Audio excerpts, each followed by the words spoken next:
बड़ों को नमस्कार, छोटों को प्यार और शुभाशीर्वाद।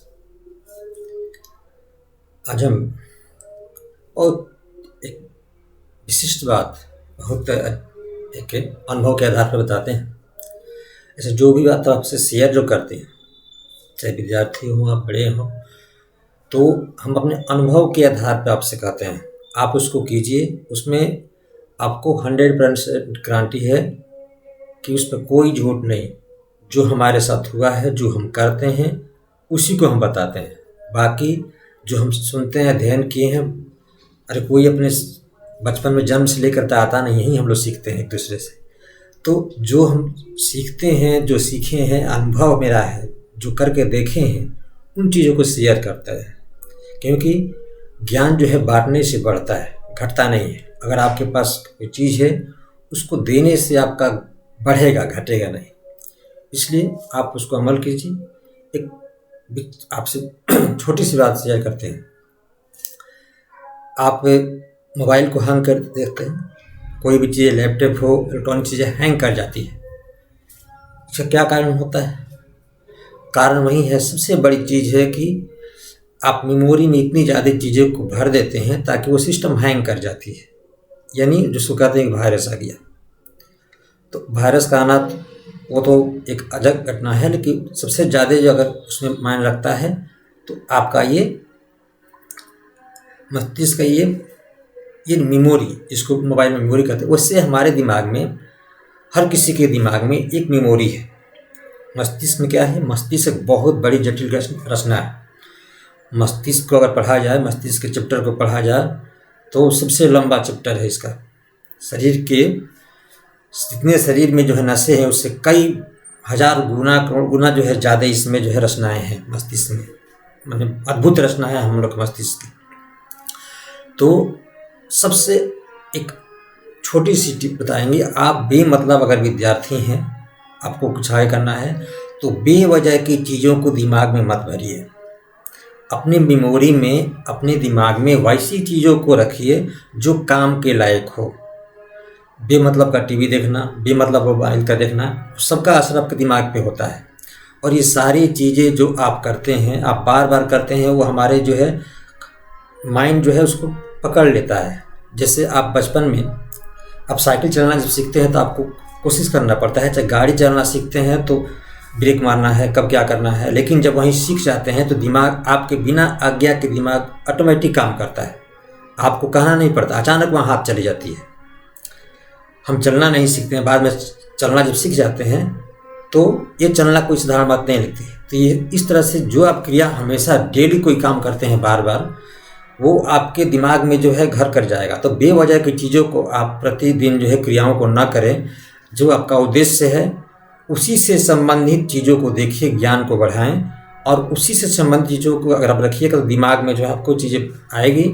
और बेवजह बेमतलब की जो है यहाँ वहाँ की बातें दिमाग में फिर सोच करके और बेकार की चीज़ों को देख करके अपने मस्तिष्क में जो चीज़ों को आप भर लेते हैं, वही आपको जो है तनावग्रस्त करता है ना। जब भी आप बैठिएगा तो वो सारी चीज़ दिमाग पर नाचने लगी, सारी चीज़ दिमाग पर आने लगी। या कोई डरावना भूत की फिल्म देखते हैं, या कोई वैसी घटनाएं देखते हैं जो काफ़ी आक्रामक हो ना, तो ऐसी चीज़ देखें जिससे खुशी मिले। फिल्म भी देखते हैं तो ऐसी चीज़ जिसको आपको आनंद हो, खुशी हो, दिमाग का से जो है हंसते हैं तो आपका दिमाग जो है एक व्यायाम, कसरत हो जाता है आपके शरीर का। ये मस्तिष्क का, हंसने से मस्तिष्क का जो है कसरत होता है। इसलिए आपसे आग्रह होगा कि आप बेवजह बेमतलब की चीज़ों को, जो हमारे उपयोग के लिए नहीं है, जिससे हमारे जीवन के, हमारे दैनिक दिनचर्या में उससे कोई बेकार की चीज़ें हैं जो हमसे डिस्टर्ब हो सकते हैं, उससे वैसी चीज़ों को जो है दिमाग पे देख भी लिए तो उसको जोड़ ना दे, उस पर ध्यान ना ले जाए। ध्यान में जब लाइएगा तो मस्तिष्क उसको अपने अंदर रख लेता है। इसलिए इस चीज़ों को आप करके देखें। जो आपके काम, जिस लाइन में आप हैं, उन्हीं से चीज़ों को देखें और उनको जो है दिमाग पे बैठाएं। इससे आपका उसमें अच्छा जो है विकास होगा और अपनी एक जो उद्देश्य है उसकी तरफ बढ़ पाइएगा। तो आइए पढ़ते हैं। एक छोटा सा चैप्टर से आर्टिकल लिए, आपका नहीं पढ़ाए हुए थे। तो आर्टिकल जो होता है, ए एन जे को आर्टिकल कहते हैं। ए एन डी को आर्टिकल कहते हैं। बस आर्टिकल का हिंदी भी कहीं नहीं शायद लिखा होता है। ए एन डी को आर्टिकल कहते हैं। बस ये दो तरह का आर्टिकल होता है, एक डेफिनिट एक इनडेफिनिट। आर्टिकल दो तरह का होता है, एक डेफिनिट एक इनडेफिनिट। तो एक निश्चित हो गया, एक अनिश्चित हो गया, ठीक है। तो जैसे कि आप डेफिनिट आर्टिकल निश्चित में डी जो लगता है, टी एच ई द जो लगाया जाता है, ये डेफिनिट निश्चित कर देता है। ये जहाँ लगता है ये निश्चित कर देता है। जैसे बॉय निश्चित नहीं हुआ, बॉय लड़का कौन लड़का, लेकिन दी बॉय ये निश्चित हो गया कि वह लड़का। ऐसे जाति, अब कोई जाति का अगर करना दी लगाया जाता है वैसे भी, तो हम पहले हम इसको पढ़ते हैं। यानी दी जो है एक निश्चित यानी डेफिनिट आर्टिकल दी होता है। तो ये कहाँ कहाँ लगता है, खास व्यक्ति स्थान, कोई खास व्यक्ति हो, विशेष व्यक्ति हो, उसमें दी का प्रयोग होता है। जाति का नाम जिससे पूरी जाति का बोध हो जाए, द डॉग, द मैन। वैसे पूरी जाति का जब बोध करने की बात आती है तो इसमें जातिवाचक में दी लगाया जाता है।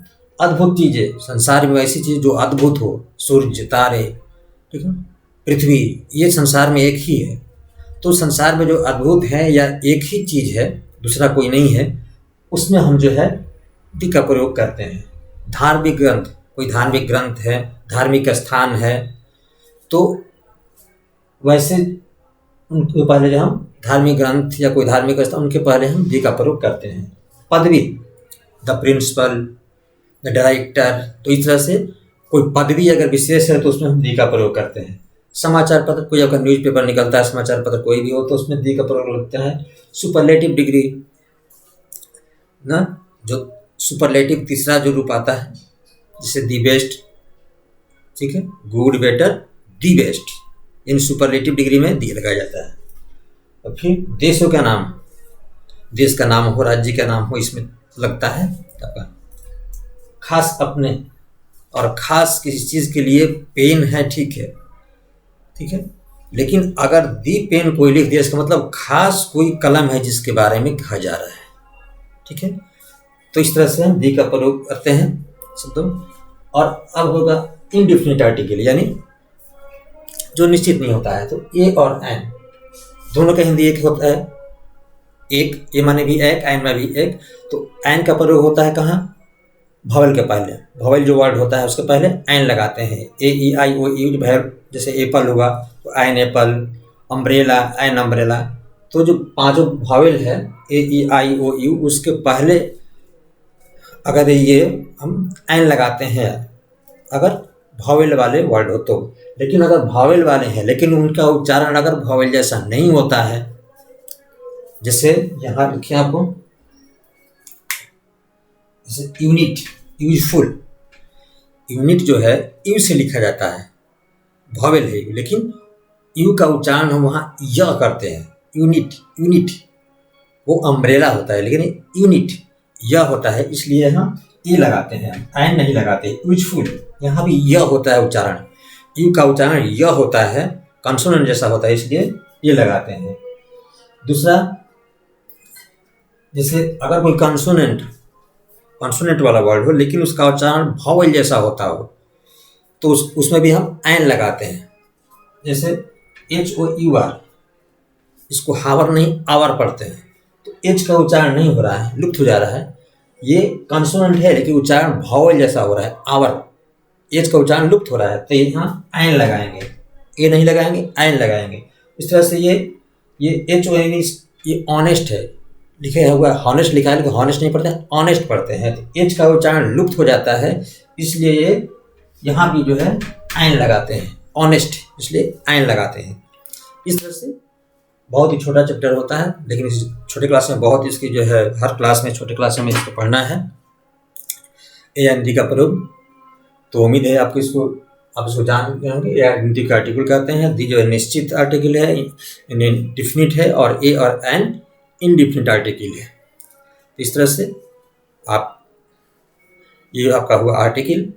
और बस आप स्वस्थ रहें, मस्त रहें। धन्यवाद।